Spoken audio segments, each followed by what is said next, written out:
The first time I had inhaled it, it gave me such a feeling of serenity and peace and calm, taking away all anxieties and frustrations that I thought, my goodness, this is a miracle medicine. And it was only 9 months later when I decided not to take it anymore that I realized that it was a drug that we now know is heroin.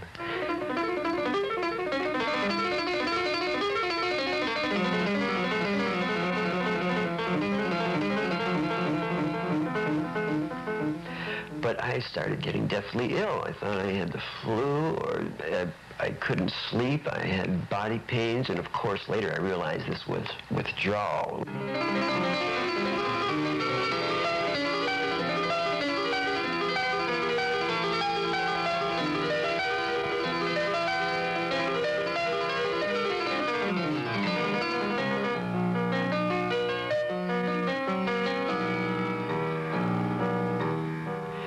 And as soon as it was administered to me, I realized that I had become addicted to a drug. And all of these things came crashing through my mind that it is true.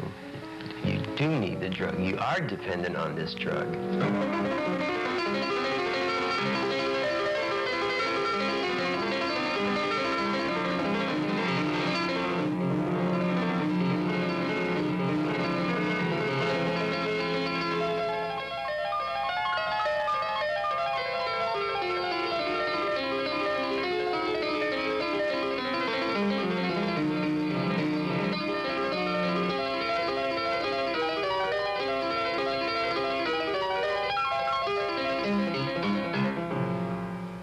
I was 5 years old, and I started playing, of all instruments, the accordion. The accordion, of course, was a staple instrument with the Italian or any of the immigrants. I was on quite a few programs. I suppose my parents were quite awed at having a child with this sort of talent. I was born with perfect pitch.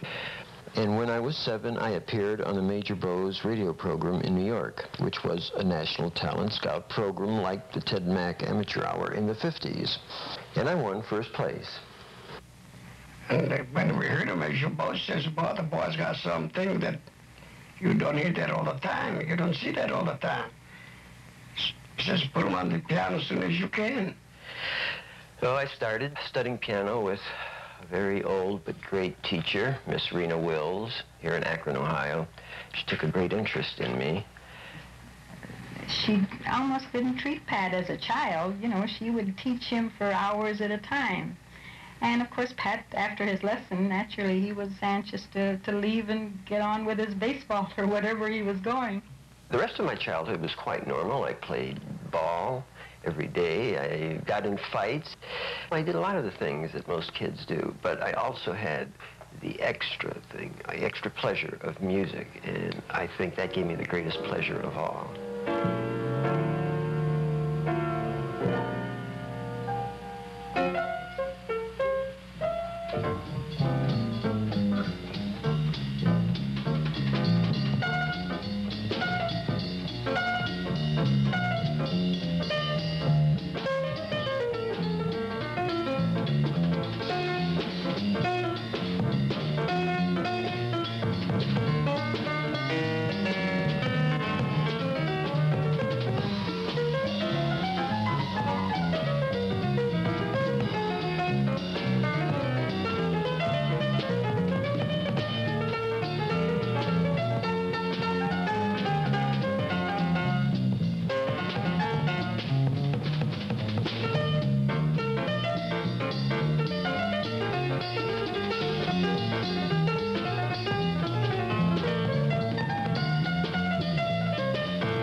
Oh, after high school, I entered Juilliard in New York. We were hesitating at that time to let him go to Juilliard, but everyone would say, well, you're going to keep him from broadening his career as a musician, as a concert pianist. And of course, we wanted to see him be great.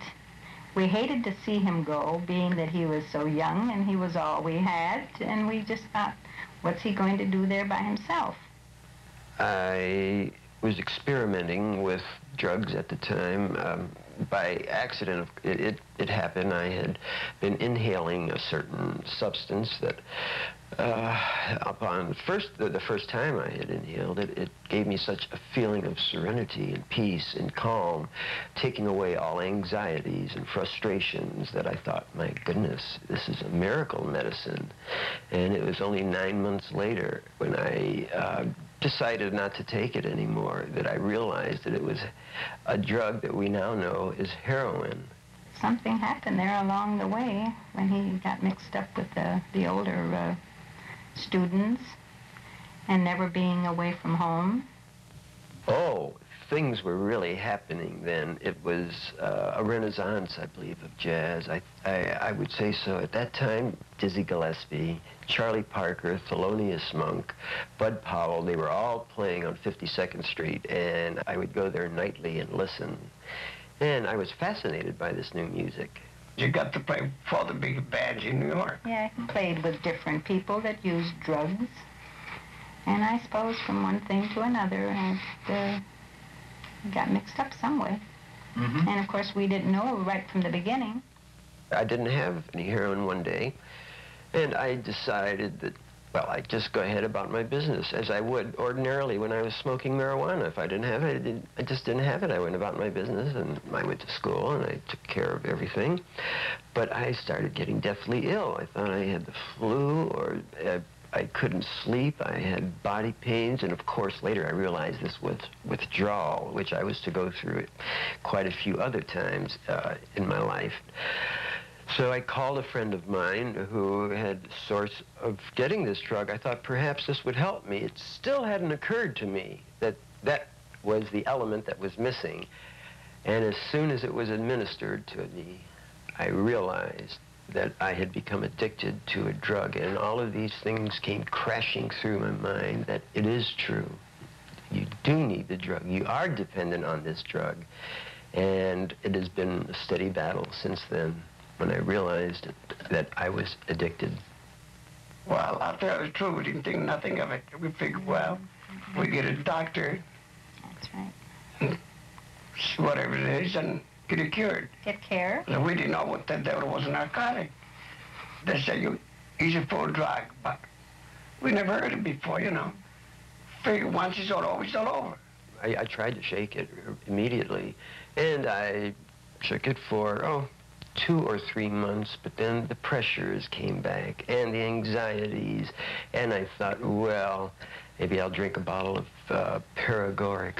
If only I could have accepted the fact at that time that I need this, and I'm going to get it, and I'll work with it. But unfortunately, there was no available source, a legal available source at that time. Doctors had been intimidated. They were not even able to treat people who were addicted. Well, I graduated in 1950. I came back to Akron. I composed. I did a lot of composition.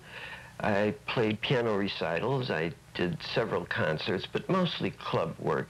He was off of it more than he was on it, but then he was miserable all the time. You know, he was always trying to quit. And we got medical care for him, but it didn't, it would work a while, and then it was back on. Well, obviously, when you put a chemical or a substance in your body repeatedly for an amount of time, then your body becomes used to this. And when it's not there, then you feel a lack. You feel that there's something missing. And I would go through periods of 2 years at a time feeling this need or lack. I would never be comfortable. I would be so-called normal, but not my feeling of normality. I would be running around all day long for the sole purpose of trying to get enough of this chemical or this substance that would enable me to feel comfortable enough to work. Now, you understand, I didn't say high. I didn't say drunk. I said comfortable. To me, it was normal.